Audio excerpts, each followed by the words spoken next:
First of all, thank you. Thank you for your time. Thank you for coming in. These are really important, and this next step of things we're doing is really important. I'm very grateful that you have come together and we've got this time together. I have prepared some stuff about the book launch, the studies, things like that, which we'll talk about. But the first thing I'm asking you to do is for us to take on this book study. Part of the reason is what I preached about today.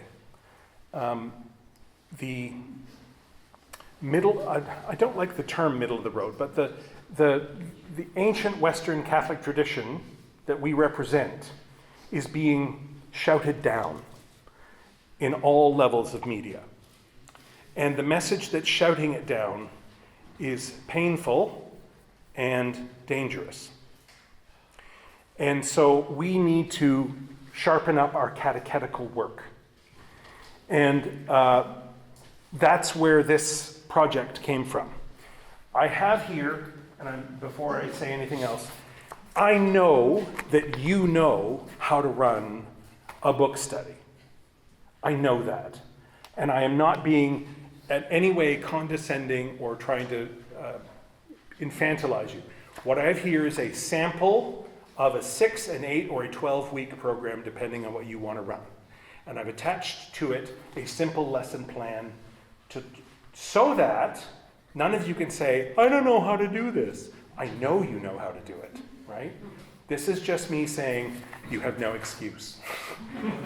So I'm going to send half around that way, and half around this way, and that, it just divides things up. You may choose to divide it up completely differently. Some of you already know this book. Some churches have already done some study on this book. So you may be advanced and not need to start all over again. The core work here is catechetical.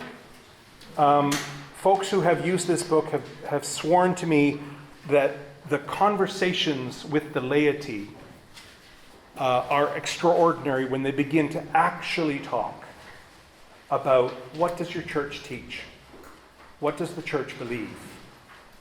Any of you who have ever tried to come up against the grandma's in heaven gardening in her Crocs now, right?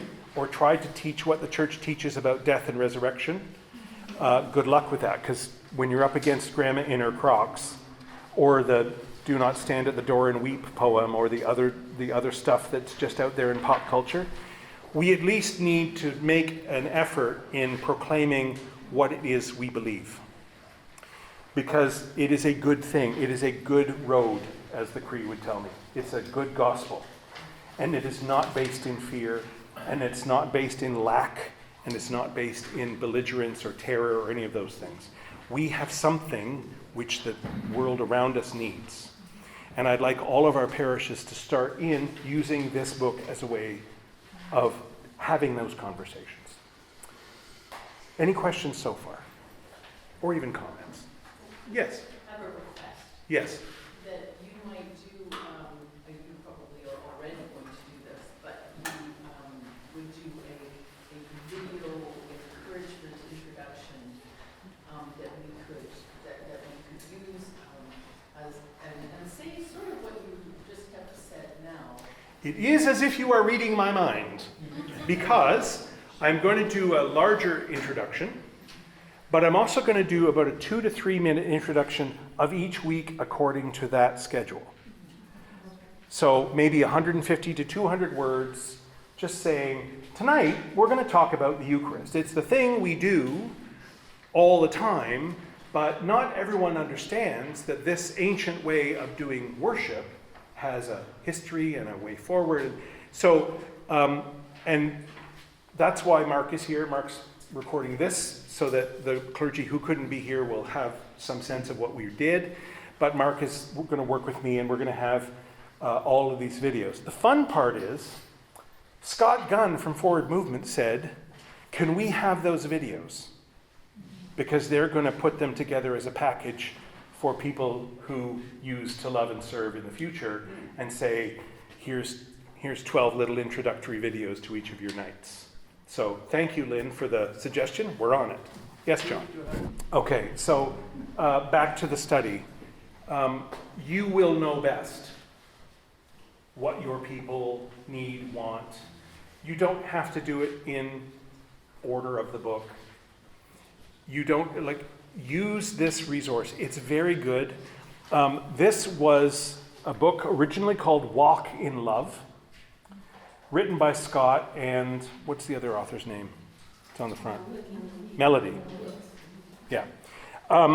And a group from the Diocese of Victoria, or Islands and Inlets, took this and said, this is a really great book, but it's too American. We can't use it. And so Forward Movement came back and said, help us. Revise it. Tell us what needs to change. And so they took Walk in Love and took To Love and Serve as a phrase from the BAS. So this is a Canadian resource, and it's rooted in our ecclesiology. Any of you who have dealt with the Episcopal Church will know that their ecclesiology is slightly different. Slightly different. And so it addresses all those things in the text. It's extraordinarily, it identifies the theological controversies without coming down on any one side, so it continues to express the big tent for Anglicans.